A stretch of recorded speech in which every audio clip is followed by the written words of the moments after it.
In today's video, I'm going to teach you how to change email address on Gmail. We'll walk through how to update the email address associated with your Google account using the Gmail app so Google knows the best place to reach you. Start by opening the Gmail app on your phone. Make sure you're signed in to the account you want to update. In the top right corner, tap your profile icon.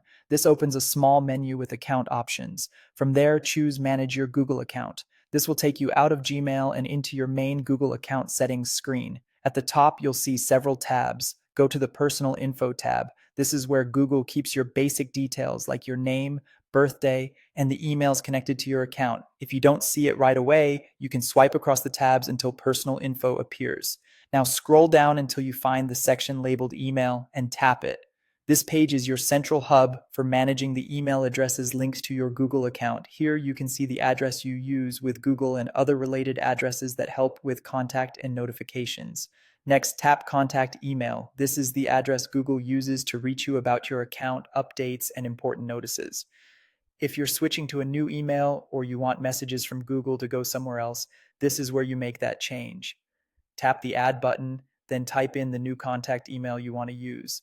Double check for typos so you don't miss any messages. When you're ready, hit Add. As soon as you add it, Google will send a verification email to the address you just entered.